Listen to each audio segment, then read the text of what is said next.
आप सबको नमस्ते।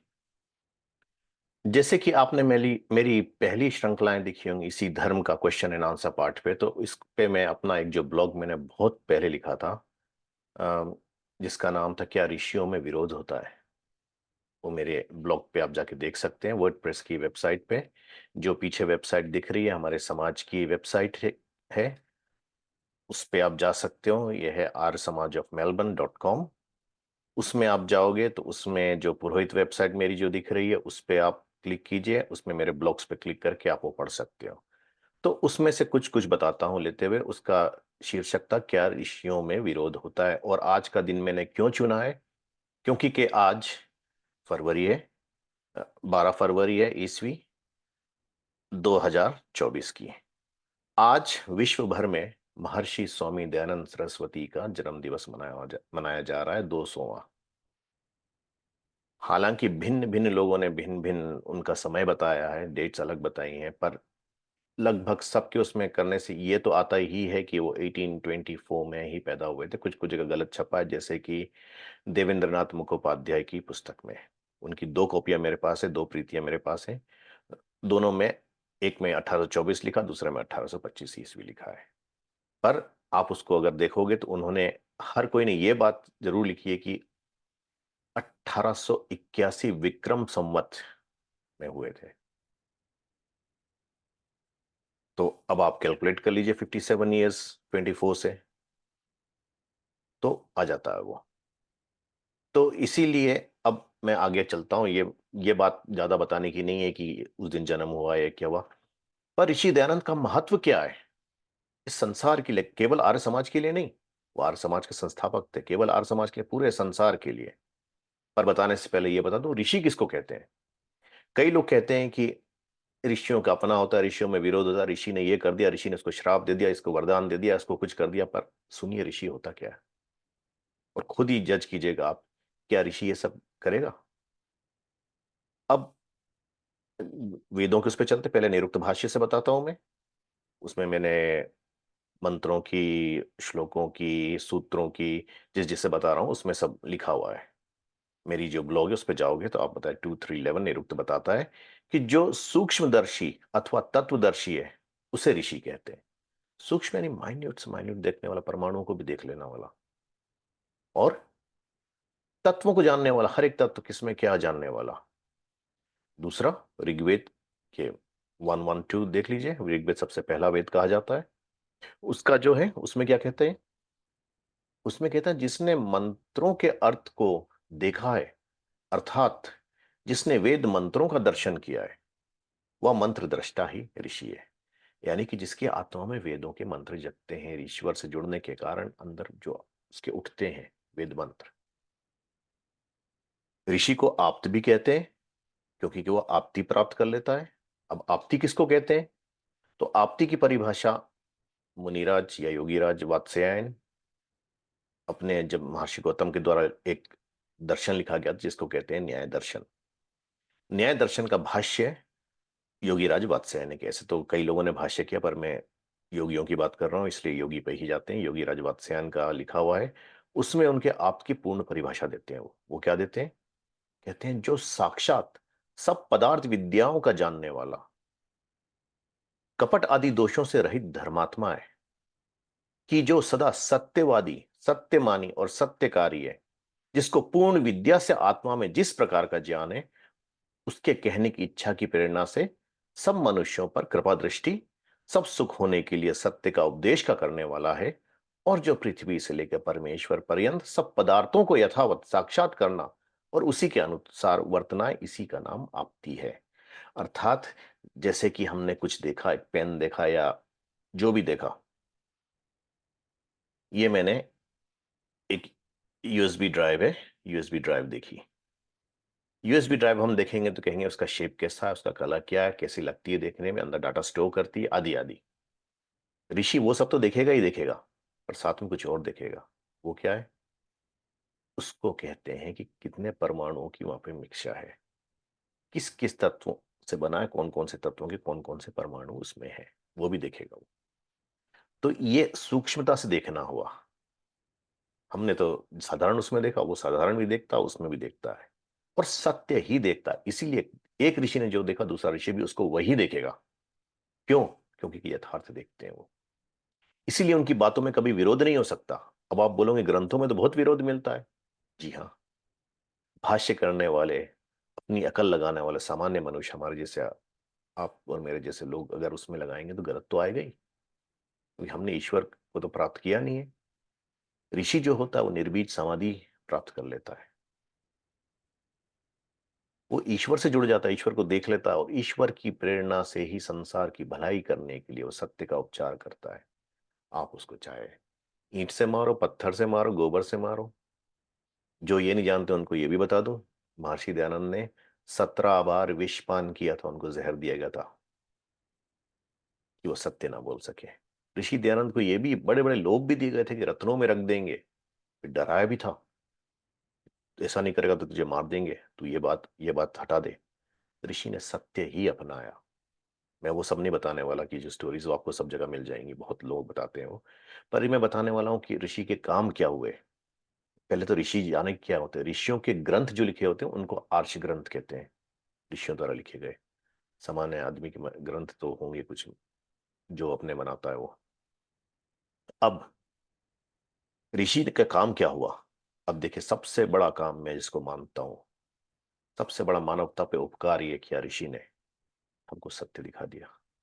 वेद ही सत्य है, ईश्वरीय वाणी है। जो बाकी मतों की पुस्तकें हैं वो सत्य नहीं हो सकती, क्योंकि कि उनका विरोध है। केवल वेद से नहीं, अपने आप में भी विरोध है उनका, एक जगह से दूसरी जगह में विरोध होता है। चलिए आगे। और दूसरी बात, ऋषि ने आर्यव्रत को, जो आर्यों की सभ्यता रही है, उसके हिसाब से बता दिया। आज अगर हम गर्व से अपना सिर ऊंचा करके घूमते, या मैं ये कहता हूं कि मुझे अपनी संस्कृति पे गर्व है कि मेरे पूर्वज उस आर्यव्रत में जन्मे थे, हालांकि मेरा जन्म भारत में नहीं हुआ है, पर मैं इस गर्व से कहता हूं कि मैं उन्हीं की संतान हूं, उसी जगह से आया हूं। इसलिए कहता हूं क्योंकि कि संस्कृति अगर ये ऋषि नहीं बताते तो जो जिस तरह से जब अंग्रेज आक्रांताओं ने या ब्रिटिश आक्रांताओं ने भारत को दबाया था, जिस तरह से एजुकेशन सिस्टम लाया था, एजुकेशन सिस्टम बदला गया था, तब उनमें भारतीयों में हीन भावना आ गई थी बहुत। और अभी तक कई लोगों में अभी भी लोग करते हैं, कई सोचते हैं इनको बड़ा सोचते हैं। अब ये बात हुई इनकी, तो अब आगे चलते हैं हम, क्या बोलेंगे ऋषि ने और क्या किया। खैर ये अपने आप में इतनी बड़ी बात है कि हमको सर उठा के जीना सिखा दिया। फिर ऋषि ने सत्य का प्रतिपादन किया, सत्य सिखाया लोगों को। सत्य असत्य में डिफरेंशिएट कैसे करो वो दिखाया लोगों को, कैसे जाना जाता है कि सत्य है ये असत्य है। फिर जो छोटे छोटे बच्चों का विवाह हो जाता था उनको उन्होंने बंद करवाया। आयु बताई किस समय विवाह करना और क्यों करना उतने एज पे, वो सब उसको साइंटिफिक एक्सप्लेनेशन के साथ समझाया। साइंटिफिक मैं इसलिए कह रहा हूं कि आज की मॉडर्न पीपल जो है साइंस को ज्यादा मानते हैं, इसलिए मैं कह रहा हूं उसकी रीजनिंग दी है ऋषि ने वहां पे। फिर बात आती है, जो विज्ञान उन्होंने बताया वेदों में हमारा था, उस विज्ञान के उन्होंने कई मंत्र बताए, उनके प्रवचनों में आते हैं। वो सब लेते हुए यह जानना कि आज का विज्ञान बहुत पीछे, अभी बहुत कुछ जानना बाकी है। और आगे चलते हैं, उन्होंने सती प्रथा को रोका। अब बोलेंगे तो राजा राममोहन रॉय ने स्टार्ट किया था, हाँ स्टार्ट किया था। सक्सेसफुल उसको रोकने में आर्य समाज हुआ है। और जब आर्य समाज की स्थापना की थी 1875 ईस्वी में, 1875 में, तो जब तक ऋषि रहे 1883 तक, तो लोग लिखते हैं 1883 तक, लोग लिखते हैं कि उस समय क्रांतिकारी विचार थे लोगों के। उसी ने जन्म लिया स्वराज्य का। लोकमान्य तिलक की बात सुन लीजिए, जिन्होंने ये नारा दिया था स्वराज हमारा जन्मसिद्ध अधिकार है, पर उन्होंने कहा स्वराज का सबसे पहला शब्द तो ऋषि दयानंद ने दिया है। ऋषि ने सत्य बताना, ऋषि ने कहा मैं आपको बांधने नहीं आया हूं, मैं आपको छुड़ाने आया हूं। चाहे कितनी भी सोने की चेन से आप बंधे हो, फिर भी बंधे हो, बंदी ही होते हो। हर एक को स्वराज्य का उन्होंने दिया। फिर आज हम बात करते हैं जो वेस्टर्न सोसाइटी में बहुत जेंडर इक्वलिटी की बात होती है, तो जेंडर इक्वलिटी उन्होंने बताया हमारी संस्कृति में भरी हुई है। उन्होंने मंत्र दे दिए वो सब जिसमें है, उन्होंने सबको वेदों का पढ़ने का अधिकार कर दिया। आज छुआछूत से भरा है। मैं पिछले महीने भारत भ्रमण को गया था, पिछले 2 महीनों में। तो उसमें लोगों के विचार देखे, सुनने को आए, तो लोग अभी भी किसी के जात किसी घर में पैदा होने से अपना वर्ण मानते हैं। ये दुख की बात है। सत्य तो ये है कि जिसका जैसा जैसा था, जिसका जैसा जैसा कर्म होता उसके हिसाब से उसका वर्ण दिया जाता था। जिसकी जितनी कैपेबिलिटी होती थी उसके हिसाब से समाज में वो काम करता था। यजोपवीत का देना उसी के हिसाब से होता था। आज आप बोलोगे यजोपवीत हर कोई दे देता उठा के कोई भी, वो ऋषि का बताया नहीं है। आज जो यज्ञ करते हैं हम, यज्ञ के माध्यम से ऋषि ने सिखाया यज्ञ करने से क्या होता है। यज्ञ करने से आप वातावरण की शुद्धि करते हो, ईश्वर की आज्ञा की पालन करते हो, यानी कि उसका जो इंस्ट्रक्शंस है उसको फॉलो करते हो और अपने आप को उठाते हो। और ऋषि ने वो ही मंत्र दिए, यज्ञ में कितनी आहुतियां देनी, कम से कम क्या करना है, उन्होंने मंत्र के साथ दिए। क्यों? क्योंकि कि जितना हम दुर्गंध फैलाते हैं पसीने आदि से, हमारे शरीर से जो गैस निकलती है आदि आदि, वो सब को न्यूट्रल कैसे करना, कितने में हो जाती है न्यूट्रल वो, उन्होंने उसकी वो भी दे दी है। आगे अब हम पूछते हैं कि अगर हानि क्या, अगर हम कुछ और जोड़ लें तो हानि तो कुछ नहीं है। बोलेंगे अरे बड़ी अच्छी बात है, इंप्रेशन हो जाएगा, मंत्र बोल रहे हैं, इतने ज्यादा मंत्र बोल दिए हमने, जो आज आर्य समाजी करते हैं दिखावे के लिए। क्षमा चाहता हूं, मैं आर्य समाजियों पे थोड़ा कड़ा पड़ता हूं। मैं खुद आर्य समाजी हूं, और आर्य समाजियों पे इसलिए कड़ा पड़ता हूं क्योंकि कि वे ऋषि के सिद्धांतों को छोड़ के हर कुछ ऐसा पकड़ने की कोशिश कर रहे हैं जिससे कि लोगों को भरमा खिला सके। क्या, मैं पूछता हूं, आज विश्व में बाबाओं की कमी हो गई है जो आप भी यही करना चाह रहे हो? हर एक मनुष्य मात्र का उद्देश्य है कि वो मोक्ष की तरफ जाए। मोक्ष झूठ से कभी नहीं मिलने वाला। मोक्ष किसी को धोखा देने से नहीं मिलने वाला। मोक्ष के लिए आपको सत्य प्रतिज्ञ होना पड़ेगा। आप अपना कर्म कीजिए, उपासना कीजिए। तरीके हैं, बहुत हैं सुधारने को अपने आप को। सत्य की ताकत कैसे लाएं वो भी है, वो मुझे यहाँ नहीं बताना है। पर यहाँ बताते हुए ये चलता हूं। अब बात ये हो रही थी कि कुछ ऐड कर दें तो क्या है। मैं पूछता हूं, आपको घर में बत्ती चाहिए, ठीक है? अगर आप वही बत्ती, आपकी जो पाइप जा रही है ड्रेन पाइप, उसमें लगा देंगे, अर्जी क्या, आपका कुछ नुकसान थोड़ी हो रहा हो, तो 16 से चल रही है आजकल तो। पर वो प्रैक्टिकल नहीं है, वो गलत बात हो जाएगी, बेकार की बात हो जाएगी, उस काम का है ही नहीं। तो लोगों ने कहा कि अरे हम तो वेद मंत्र बोल रहे हैं, वेद मंत्र बोलो। वेद मंत्रों के साथ कई ऐसे मंत्र जुड़ गए जो वेद मंत्र नहीं है, सबने चला दिए। कईयों ने तो और धोखा दे दिया, और भी कुछ कुछ बोल के चल देते, लोगों को पता ही नहीं है क्या बोल रहा जा रहा है। तो उन्होंने कहा अरे इतने मंत्र बोल के चला गया, इतने अच्छे से बोल के चला गया, बहुत अच्छा पंडित है वो। तो ये बातें छोड़ें, ये बातों से हटें। ऋषि दयानंद से सीखें, उनके पद चिन्हों पे चलने की कोशिश करें। राम कृष्ण आदि पे लाछन लगाते हैं लोग, उनके आचरण पे क्वेश्चंस उठाते हैं, प्रश्न उठाते हैं। ऋषि ने उनका आचरण शुद्ध दिखा दिया, महापुरुष दिखा दिया उनको। उनको मर्यादा पुरुषोत्तम दिखा दिया कि मर्यादा किसको कहते हैं, पुरुषोत्तम, पुरुषों में उत्तम क्यों कहा गया राम को। कृष्ण का आचरण कैसा था, कृष्ण को इतना ऊंचा क्यों माना गया। योगी होते हुए उन्होंने शस्त्र उठाए, इसलिए उनको ऋषि ने कहा गया, ये ऋषि तुल्य थे वो। महर्षि दयानंद ने और क्या किया, एक तो एजुकेशन सिस्टम सबको कर दिया, जेंडर इक्वलिटी ला दी, इसलिए आज आप रोहित पुरोहिता दोनों देख रहे हो। पढ़ रहे हैं बच्चे, आगे जा रहे हैं, समाज में सबको बराबर का वो दिया है।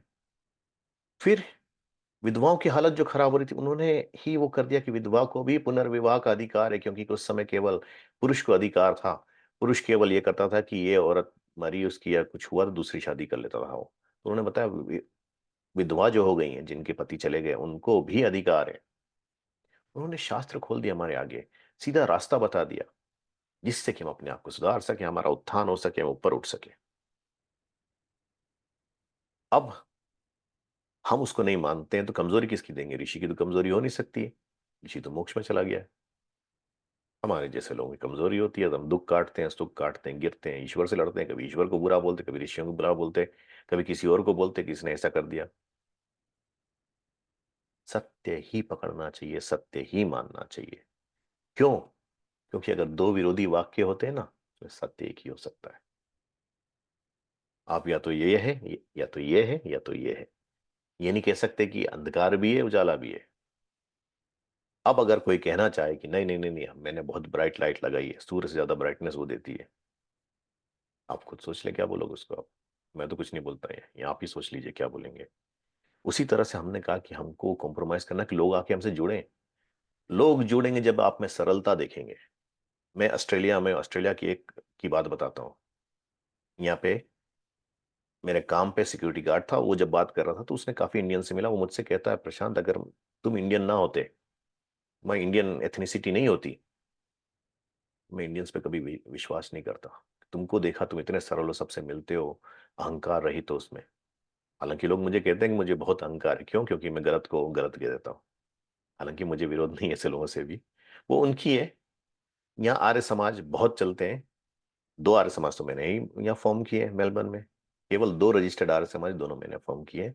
पहला मैंने छोड़ा गलत के कारण, क्योंकि कि मैं सिद्धांतवादी हूं, मैं सिद्धांत पे चलता हूं। दूसरा, मैं स्वयं अभी चला रहा हूं, जो इसकी वेबसाइट पीछे है, साथ में लोगों को सिखाता हूं, लोगों को बताता हूं। मानना नहीं मानना हर एक के ऊपर है। क्यों? क्योंकि कि आत्मा प्रिय स्वतंत्र है।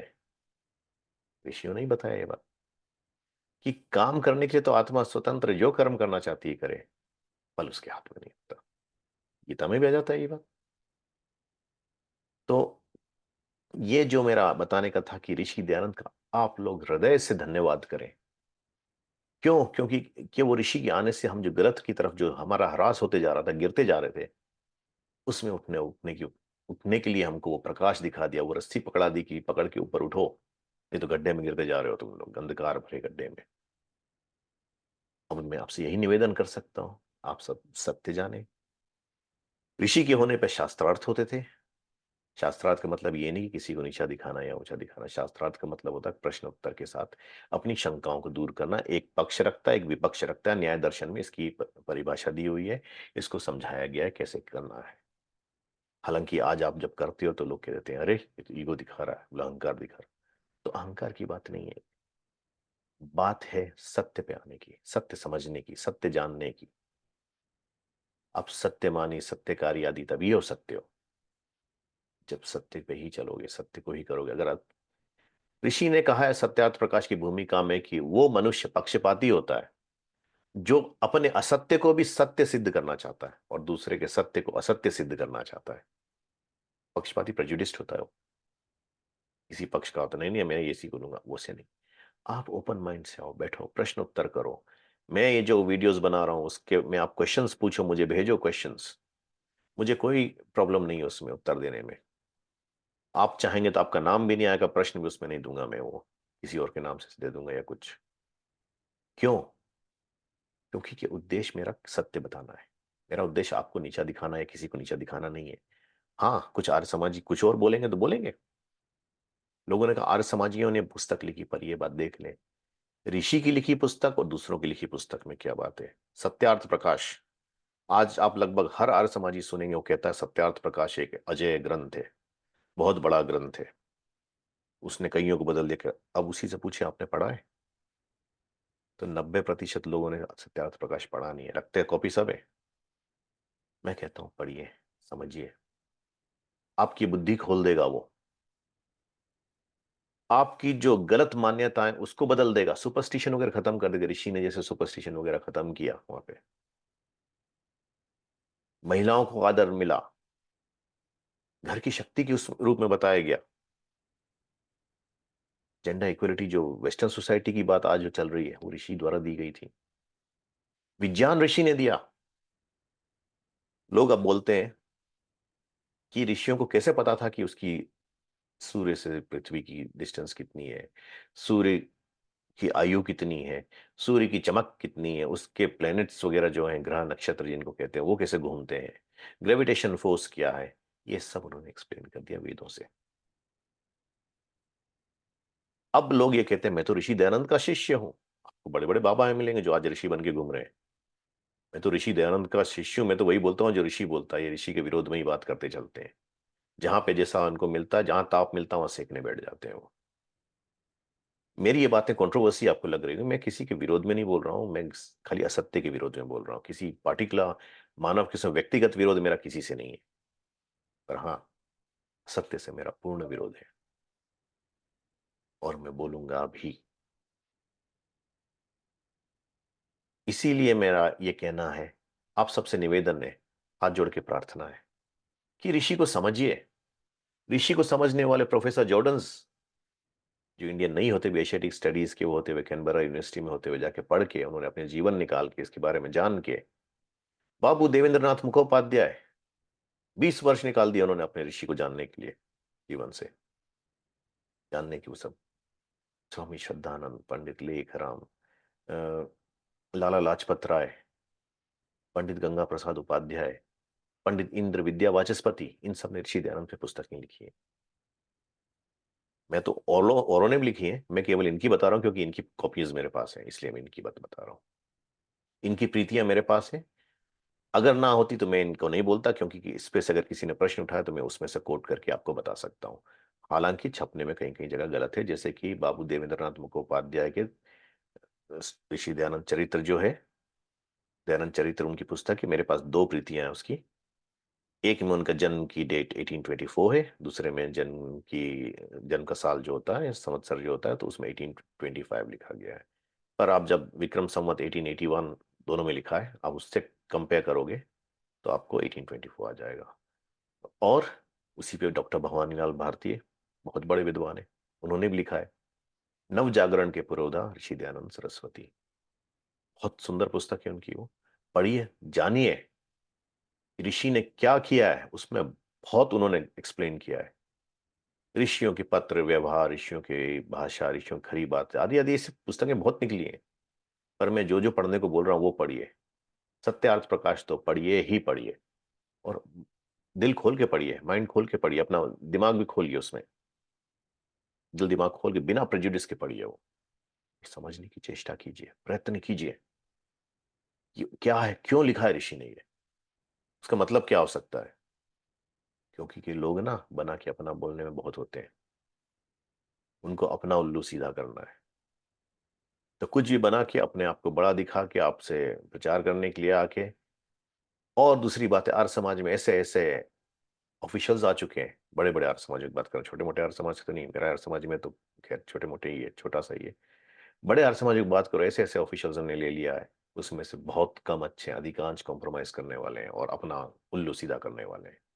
मैं स्पष्ट बात बोल रहा हूँ, कड़वी बात बोल रहा हूँ। अगेन, मेरा उनसे कोई विरोध नहीं है। प्रश्न मैं भेजता हूं उनके पास, उत्तर नहीं आते और आएंगे भी नहीं, क्योंकि मैं उनकी गलतियों पे बताता हूं कि ये बात गलत है, आपने ये कैसे लिखा, ऋषि ने ये लिखा, आप इसको एक्सप्लेन कीजिए, तो वो नहीं आता, वो वहां से दब जाता है। इसी तरह से ऑस्ट्रेलिया में हर समाज चल रहे हैं सब, लोग अपने मतलब से चलाते हैं। हाँ, ये नहीं बोल रहा हूँ कि उसमें बुरे लोग ही हैं, अच्छे लोग नहीं, अच्छे लोग भी हैं जिनको चाहे, पर गाइडेंस ना मिलने के कारण लोग गलत करते हैं। गलत संगति में करके फिर ये हो जाता है, ईगो टेक ओवर कर लेते हैं, कहते हैं नहीं नहीं हम ही सही हैं, कैसे हम गलत हो सकते हैं, हमने ये बात बोल दी अब यही सही करेंगे, अब उसके पीछे पड़ जाते हैं। इसको प्रेजुडिस कहते हैं, पक्षपात कहते हैं। तो मेरा कहना यही है, मैं इसलिए इसको अपने यूट्यूब चैनल पे ही रखता हूं, दूसरों के उस पे नहीं रखता हूं, क्योंकि के किसी को अगर विरोध है तो वह ना सुने, और अगर जानना चाहता है तो सुने, मुझसे प्रश्न पूछे। ये तीसरा वीडियो है उस धर्म के, उस पे प्रश्न उत्तर की धर्म श्रृंखला जो मेरी है, प्रश्न उत्तर श्रृंखला के साथ ये है। तो इसमें थोड़ा बहुत मैंने ये कर दिया है, और ये ऋषियों के विरोध की बात अब लाता हूं। तो ऋषियों के विरोध की बात में क्या है, अगर कोई मुझे दिखा दे किसी भी ग्रंथ में, ऋषियों के लिखे ग्रंथ में, सामान्य भाष्य में नहीं, ऋषियों के भाष्य में, कि कहीं उन्होंने विरोध किया है किसी का। आज लोगों ने कह दिया कि सांख्य का योग से विरोध है, योग का वैशेषिक से विरोध है, वैशेषिक का मीमांसा से विरोध है, मीमांसा का ब्रह्मसूत्र से विरोध, आदि आदि ऐसे चला दिया उन्होंने। तो वो नहीं है। पढ़िए आप, किसका टॉपिक क्या है, क्या होता है, लिखने वाले की आकांक्षा क्या हो, किस टॉपिक पे बात कर रहा है, जब वो जानोगे, पढ़ोगे। इसलिए मैंने कहा सत्यार्थ प्रकाश पढ़ लीजिए, उसमें इसका उत्तर दिया गया है। जब जानोगे ईश्वर का ज्ञान क्या, क्या ईश्वर लिप्त होता है। हम कहते हैं, आज लोगों ने ये भी बता दिया कि कई कहते हैं, आर्य समाजी भी कहते हैं कि ईश्वर ही सब कुछ करता, हम तो कुछ नहीं करता। अगर जब ईश्वर करता तो दंड हमें क्यों देता है। थोड़ा सा तर्क लगाइए, थोड़ी सी रीजनिंग लगाइए, रीजनिंग अपने जीवन में लाइए, तब आप सत्य को पकड़ सकेंगे। आज के लिए मैं सबको शुभकामनाएं देता हूं। क्यों, क्योंकि कि मेरा दिल यहाँ पे गदगद होता है।